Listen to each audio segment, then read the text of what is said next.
আজকে সারা বাংলাদেশ দেখলো যে বাংলাদেশের আদিবাসী জনগোষ্ঠীর উপরে কিভাবে এই সেটেলার বাঙালিরা নগ্ন হস্তক্ষেপ বা নগ্ন হামলা করে। আমাকে অনেকেই প্রশ্ন করেন যে আমি কেন আদিবাসীদের পক্ষে শুধুমাত্র কথা বলি, কেন আমি কম্পারেটিভ অ্যানালাইসিস করি না। আমি আদিবাসীদের পক্ষে কথা বলি কারণ আমি যে ধর্মের মানুষ, যে এই ধর্মে আমার আপব্রিঙ্গিং বা বড় হওয়া, সেই ইসলাম ধর্ম আমাকে শিখিয়েছে নিপীড়িতের পক্ষে কথা বলা। নিপীড়িতের পক্ষে কথা বলাটা আমার ইমানি দায়িত্বের মধ্যে পড়ে বিধাই আমি কথা বলি। হ্যাঁ, আজকে এই যে এনসিটিভির সামনে আদিবাসী শিক্ষার্থীদের একটি অংশ গেল, তারা হচ্ছে যে প্রতিবাদ সমাবেশ করার জন্য। এইখানে আপনারা সবাই ভিডিও ফুটেজগুলো দেখেছেন, আপনারা সবাই দেখেছেন যে তারা কিভাবে গিয়েছে, কি স্লোগান দিচ্ছিল। কোনো কিছুই গোপন কোনো বিষয় নয়। তবে আপনারা দেখেছেন যে কতগুলো মানুষ ইসলামী পোশাক পরা ছিল।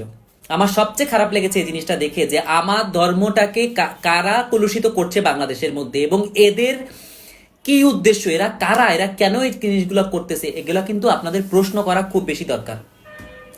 বাংলাদেশের মধ্যে আদিবাসী শব্দটাকে এখন উপলক্ষ করে এরা যদিও হামলা করতেছে এনসিটিভির উপরে, এদের মূল টার্গেট কিন্তু এনসিটিভি না।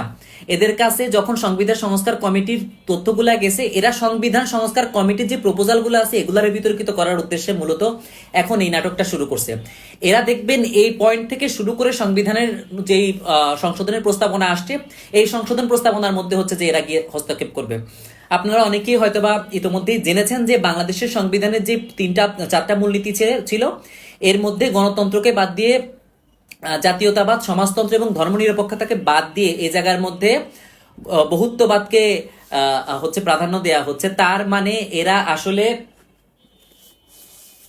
আসলে এরা হচ্ছে আপনার এই সংবিধান আসলে যদি পাশ হয়ে যায়, তাহলে এই যে সংবিধানের দোহাই দিয়ে বসে বসে যে আদিবাসীদের উপজাতি বানানোর ধান্দা, এই ধান্দাটা তখন আর করা যাবে না যদি এই সংশোধনীটা আসে সংবিধানের মধ্যে, বহুত্ববাদের আলাপটা যদি চলে আসে। কারণ বাংলাদেশ বহু ভাষার, বহু জাতির, বহু বৈচিত্র্যের একটি দেশ। এইখানে এটাকে বিতর্কিত করা হচ্ছে মূল উদ্দেশ্য এই হারামজাদাগুলার। হ্যাঁ, আজকে যারা হামলাগুলো করেছে, আইনশৃঙ্খলা রক্ষাকারী বাহিনী ওই জায়গার মধ্যে উপস্থিত ছিল। ক্রিকেট স্ট্যাম্পের মধ্যে বাংলাদেশের পতাকা বেঁধে কেউ ওই জায়গার মধ্যে প্রতিবাদ করতে গেছে, এটা কি কোনো সময় বিশ্বাসযোগ্য আলাপ? আমরা দেখতে পেয়েছি কতগুলা মানুষ মাথায় ব্যান্ডেজ করে গেছে, হামলা হওয়ার আগেই মাথায় ব্যান্ডেজ করছে। ব্যান্ডেজের রক্ত দেখলাম যে সব শুকনা কালারের রং। নাটক সিনেমা দেখেন, আগের ফ্যাসিস্ট সরকার যেরকম নাটক সিনেমা করতো, সেম নাটক সিনেমা। একটা ছবি আপনারা খেয়াল করে দেখবেন, অনেক মানুষ এখন কাভার ফটোতে দিচ্ছে, একটা ছেলে একটা মেয়েকে প্রোটেক্ট করার চেষ্টা করছে, ছেলেটার উপরে একজন লাঠি দিয়ে আঘাত করছে, আর মেয়েটার গায়ে আরেকজন আঘাত করছে। ছেলেটার গায়ে যে লাঠি দিয়ে আঘাত করছে তার হাতে ওটা স্ট্যাম্পের মধ্যে বাংলাদেশের পতাকা বাঁধা, আর মেয়েটার গায়ে যে আঘাত করছে তার গাল ভরা বড় বড় দাড়ি। এ লোক কোন জায়গার স্টুডেন্ট? আমার বাপের চাইতেও বয়স্ক এই লোককে। বৈষম্য বিরোধী ছাত্র আন্দোলন নাগরিক কমিটি, তারা হচ্ছে এখন আমি যখন এই ভিডিও রেকর্ড করছি, তারা হচ্ছে প্রতিবাদ সমাবেশ করছে শাহবাগে। শাহবাগে না, শহীদ মিনারে। আমি এই জায়গাতে খুব ক্লিয়ারলি জানতে চাই সরকারের স্ট্যান্ড কি। বাংলাদেশের বেশিরভাগ নিউজ পোর্টাল আজকে নিউজ করে নাই, শুধুমাত্র প্রথম আলোতে নিউজ দেখেছি আমি, নিউজ দেখেছি আমি, যমুনা টিভি ইনায়া বিনায়া কোনোভাবে বোঝানোর চেষ্টা করলো এটা হচ্ছে যে আদিবাসীদেরই উস্কানির কারণে হয়েছে। আরে ভাই, আপনারা তো কেউ সাধে নাই। টেক্সট বুকের মধ্যে তো এই গ্রাফিতি যুক্ত করার জন্য আপনারা কেউ সাধে না। 10-12 জন গিয়ে আপনাদের এনসিটিভির ভবনের ভিতরে ঢুকে পড়লো কেমনে? আজকে ঢুকতে পারলো না কেন? আজকে যখন এইভাবে নগ্ন হামলা হইলো, পিটায় মানুষজনের রক্তাক্ত করে দেয়া হইলো, তখন আইন শৃঙ্খলা রক্ষাকারী বাহিনী কার কি ছিটতেছিল আমি এটা জানতে চাই। আমি কেন আদিবাসীদের পক্ষে কথা বলি জানেন? কারণ এই আদিবাসীদের সব সময় এভাবে পার্বত্য অঞ্চলের মধ্যে হামলা করে মেরে ফেলা হয়। শেখ হাসিনা পালানোর পরে এক আর্মি করলো, 3 জনকে গুলি করে মেরে ফেললো এই খাগড়াছড়িতে। রাঙামাটির মধ্যে অনেকরে কিভাবে পিটায় মারলো আপনারা সবাই এই ভিডিও দেখছেন। এগুলা তো এখন সামনে আসতেছে, বেশিরভাগ এভিডেন্স আপনাদের সামনে আসেন। আপনাদের বলি শুনে রাখেন, রাষ্ট্রীয় গোয়েন্দা সংস্থা ডিজিএফআই যখন তৎকালীন সময় শেখ হাসিনা ছিল, তখন এইসব ভিডিও কেউ রাখতে পারে না, এখনো রাখতে পারে না কেউ। কোনো এভিডেন্স রাখা যায় না। প্রত্যেকটাই সিসিটিভি ক্যামেরার ফুটেজ খুলে নিয়ে যাওয়া হয় এবং আপনাদের সামনে কিচ্ছু আসে না। আজকে এটা ঢাকার মধ্যে ঘটলো বিধায় আপনারা সবাই দেখলেন, আপনারা সবাই কথা বলতেছেন। আই ডু অ্যাপ্রিসিয়েট বাঙালি বন্ধু যারা হচ্ছে প্রতিবাদ করতেছেন, বাঙালি ভাই বোনেরা যারা প্রতিবাদ করতেছেন।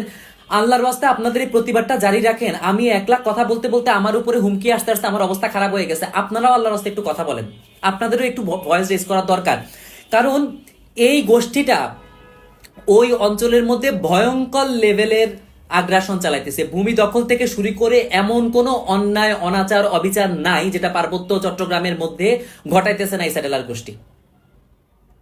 এবং এই ছাত্র সংগঠনগুলা, বিশেষ করে এই ছাত্র সংগঠন, আপনারা রাঙামাটি যারা ঘুরতে যান আপনারা দেখবেন ওই জায়গার মধ্যে দেয়ালের গ্রাফিটি দেখে আমি হাসছি।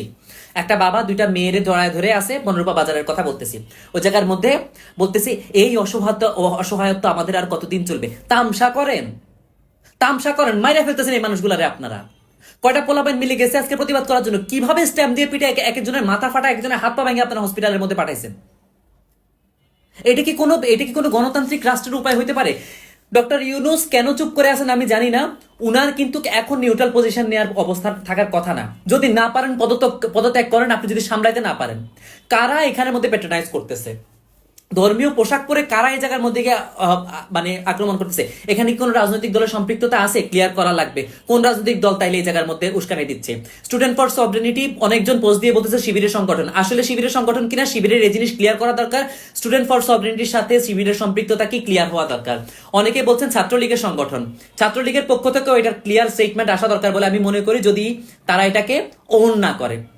আর যারা এই জায়গার মধ্যে সম্পৃক্ত আছেন, এদের পরিচয় কি, কারা এরা?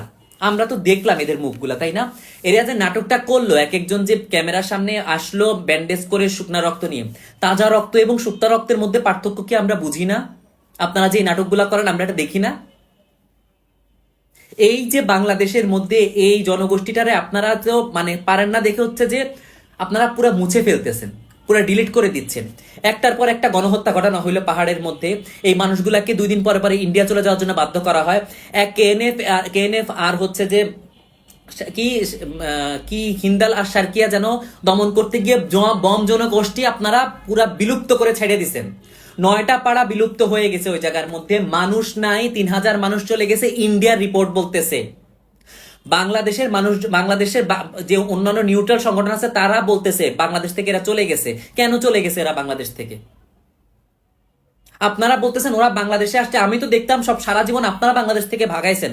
আপনারা তো এই পার্বত্য এই রাঙামাটিতে কাপ্তাই বাদ দিয়ে আপনারা মানুষ ভাগাইছেন বাংলাদেশ থেকে, গণহত্যা করে বাংলাদেশ থেকে মানুষ করছেন। লংদুতে গণহত্যা করে দুনিয়ার চাকমাদের আপনারা ভিটে মাটি ছাড়া করছেন। কিছু হলে ঘর দুয়ারে আগুন জ্বালায় দেন। আপনাদের 31 ডিসেম্বর হতো আপনারা ঘরে দুয়ারে আগুন জ্বালাইছেন। 24 ডিসেম্বর রাতে আগুন জ্বালায় দিচ্ছেন। কেএনএফরা যে জঙ্গি সংগঠনের সাথে সম্পৃক্ত ছিল, তার মানে পাহাড়ের মধ্যে জঙ্গিদের কার্যক্রম চলতেছে, এই জিনিস বলার কোনো অপেক্ষা রাখে না। এই জঙ্গিদের সাথে বর্তমানে কারা সম্পৃক্ত হয়ে এই ধরনের স্টুডেন্ট ফর সভরেনিটি তৈরি করতেছে, এগুলা বর্তমান সরকার কোনো কিছু কথা বলতেছে না, চুপ করে বসে আছে। আপনাদের এগুলো জবাব দেওয়া উচিত। আপনারা এইখানে এই মানুষগুলোর উপরে যে নির্যাতন চালাইতেছেন, এরা আজকে মাইনরিটি বলে এই নির্যাতনটা আপনারা করতে পারতেছেন, এটা করা উচিত না, এটা অন্যায় হচ্ছে। আপনি আজকে সরকার থেকে চলে গেলে আপনি যদি ধর্মেও বিশ্বাস করেন, আপনার তো কি আল্লাহর কাছে জবাব দিয়ে করা লাগবে। কি করতেছেন এই বাচ্চাগুলোর উপরে? আপনারা সারা বাংলাদেশে আপনারা এই ধরনের জিনিসপত্র করতেছেন, থামানোর কোনো লক্ষণ নাই। দেখেন, চিন্ময় দাস মহাপ্রভুর উপরে আপনারা যে অভিযোগ আনছেন জাতীয় পতাকা অবমাননা, আজকে যেটা ঘটলো স্ট্যাম্পের মধ্যে জাতীয় পতাকা বাইন্ধা, এটা কি জাতীয় পতাকার অবমাননা হয় না? আপনারা এদের বিরুদ্ধে রাষ্ট্রদ্রোহিতার মামলা করেন না কেন? এদের বিরুদ্ধে পুলিশ কেন কোনো ব্যবস্থা নেয় নাই? এরা সবাই হাস্যজ্জ্বল ছবি দিচ্ছে। এরা এখন বলতেছে তাদের কি উপজাতি সন্ত্রাসীদের হামলা তারা আহত হয়ে গেছে। একদম পুরাপুরি ছাত্রলীগের কাহিনী, পুরাপুরি শেখ হাসিনার নাটক দেখতেছি। বর্তমান সরকার এই যে এখন নাগরিক কমিটি দিয়ে আইওয়াশ করা হচ্ছে, স্বরাষ্ট্র উপদেষ্টার উচিত পদত্যাগ করা। উনি পারতেছে না তো এই জিনিসটা সামলাইতে। উনি বাংলাদেশের মধ্যে যে একটা মবের মুল্লুক চলতেছে, মবক্রেসি চলতেছে, এই জিনিস তো সামলানো যাচ্ছে না। আপনারা পদত্যাগ করেন, স্ট্রং অবস্থানে যান। এই জায়গার মধ্যে যারা আজকে সারা বাংলাদেশের মধ্যে বিভিন্ন জায়গায় আমরা দেখতেছি, আপনারা বিএনপি চাঁদাবাজি নিয়ে শুধুমাত্র কথা বলতেছেন। চাঁদাবাজি সারা বাংলাদেশের মধ্যে করতেছে বিভিন্ন সংগঠন, শুধুমাত্র বিএনপি একলা করতেছে? আমি এমনি কথা বলে দেখি আপনারা আমারে আবার বিএনপি ট্যাগ দিয়ে বসেন না। বিএনপি তো করতেছে চাঁদাবাজি, এক ধরনের জিনিস। পুরা বাংলাদেশের মধ্যে গজব ঢেলে দিতেছে কোন দল? সেই দলের বিরুদ্ধে কোনো কথা হইতেছে না কেন? যে ডানপন্থী সংগঠনগুলা বর্তমানে দেখতেছি তো কারা ফেসবুকের মধ্যে পোস্ট দিতেছে, কারা এই ধরনের জিনিসপত্র উস্কানি দিতেছে। আমি যদি দেখতে পারি, বাংলাদেশের ইন্টেলিজেন্স দেখে না চোখে, বাংলাদেশের ইন্টেলিজেন্স কানা হয়ে বসে আছে। আমি যদি দেখতে পারি বাংলাদেশের ল এনফোর্সিং এজেন্সি দেখতেছে না কারা করতেছে এই জিনিসগুলো, তাদের বিরুদ্ধে কেন অ্যাকশন নেওয়া হচ্ছে না? সরকার কিচ্ছু বলতেছে না, মুখে মুখে কুলুপ এটা বসে আছে। 4টা সংস্কার কমিশনের রিপোর্ট নিয়েছে ডক্টর মোহাম্মদ ইউনূস আজকে হাতে। এই রিপোর্টে আপনি কোনো সময় সংবিধান এই কোনো কিছু সংস্কার করতে পারবেন? কিচ্ছু সংস্কার করতে পারবেন আপনার সরকার? কিচ্ছু সংস্কার করতে পারবেন? আপনারা বাদ দেন, ইলেকশন দেন। আমি বারবার বলতেছি ইলেকশন দেন, আপনারা পারতেছেন না। আপনাদের এই ক্ষমতা নাই বাংলাদেশের মধ্যে কোনো কিছু পরিবর্তন করার। বাংলাদেশটারে আপনারা এখন এই জায়গার মধ্যে ডানপন্থী উগ্রবাদীদের একটা আতুরঘর বানায় রেখে দিছেন।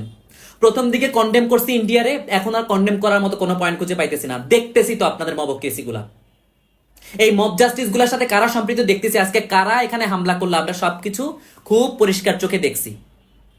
যারা ইসলাম ধর্মকে বিতর্কিত করতেছে, আমি বাংলাদেশের আপামর জনসাধারণের কাছে অনুরোধ করবো, আপনারা দয়া করে আপনাদের ধর্মের সম্মানার্থে এই মানুষগুলারে আপনারা কন্ডেম করেন।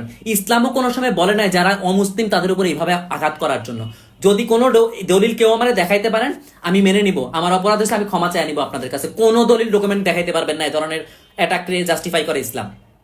আজকে ইসলামের নাম নিয়ে যারা জঙ্গিবাদ তো করতেছে, বাংলাদেশের মধ্যে যারা উগ্রবাদ করতেছে, এই স্টুডেন্ট ফর সভরেনিটি একটা জঙ্গিবাদী সংগঠন, সোজা বাংলা কথা বললাম, একটা জঙ্গিবাদী সংগঠন, এক একটা দেখতে জঙ্গি মনে হয়। আপনারা এদের বিরুদ্ধে ব্যবস্থা নেন আল্লাহর রাস্তে।